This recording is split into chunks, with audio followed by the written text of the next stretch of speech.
미국 정부가 9쪽짜리 보고서를 발표하며 큰 방향을 일으켰습니다. 보고서에 따르면 미확인 공중 현상이 실제로 존재하는 물리적인 현상이며 이것이 국가 안보에 위협이 되고 있다고 밝혔습니다.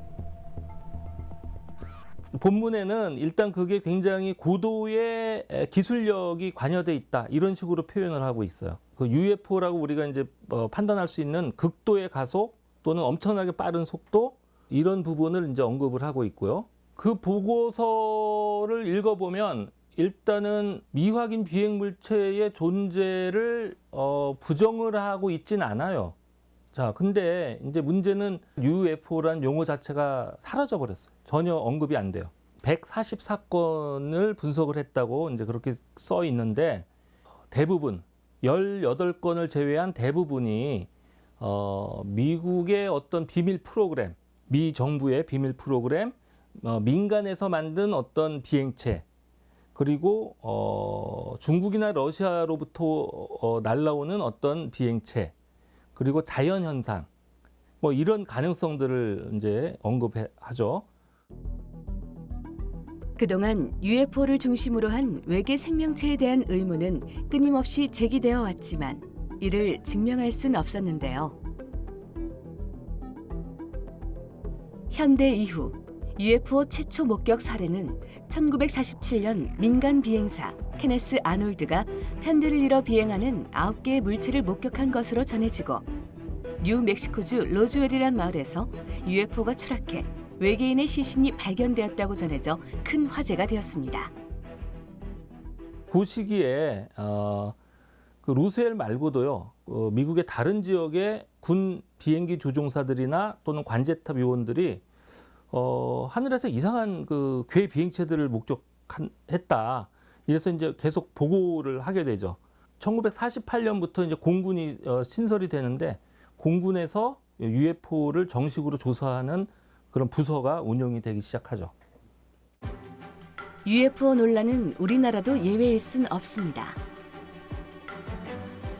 조선왕조 실록에 따르면 UFO에 대한 첫 기록은 세종대왕 때며 조선시대에 강원도 일대에서 기이한 자연현상이 종종 발생했다고 하죠. 한국 UFO 조사 분석센터에 따르면 국내에서는 연간 400에서 500건의 UFO 목격 제보가 신고된다고 하는데요. 이거 UFO야, UFO. 와, 이거 뉴스에 제보해야 이 중 약 99%는 대기 현상 등 출처를 확인할 수 있는 사례지만 확인되지 않는 비행 물체로 결론 지어진 사례도 약 100여 건인 것으로 나타났다고 합니다.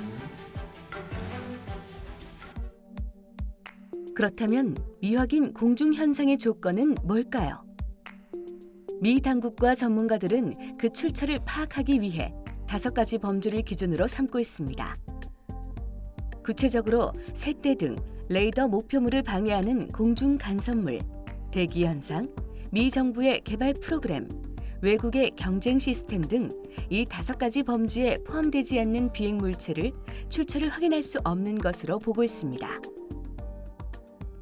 지구에 이런 고등 생명체가 있고 불과 비행기가 발명된 지가 100년 좀 넘었거든요. 근데 이 100년 만에 우리가 초음속 여객기, 비행기 또 달과 화성까지 가는 비행체를 만듭니다. 그러면 이게 천년 만년 진화를 하고 기술이 발전된다고 할 때는 머나먼 우주도 시공간을 뛰어넘어서 얼마든지 올 수 있지 않을까. 예. 그건 얼마든지 우리가 유추할 수 있는 겁니다. 그래서 UFO는 먼 우주에서 우리 지구보다 훨씬 발전된 문명을 가지고 있는 그러한 지적 생명체들이 지구를 모니터링하기 위해서 온 것이 아닌가라는 것이 이제 중론이고요. 예, 그렇게 우리가 합리적으로, 과학적으로, 객관적으로 유추해 볼 수 있습니다. 핫클립 재밌게 보셨나요? 대한민국 과학 전문 방송 YTN 사이언스의 유익한 콘텐츠를 더 보고 싶으시다면 여기를 누르시고요. 또 구독도 부탁드려요.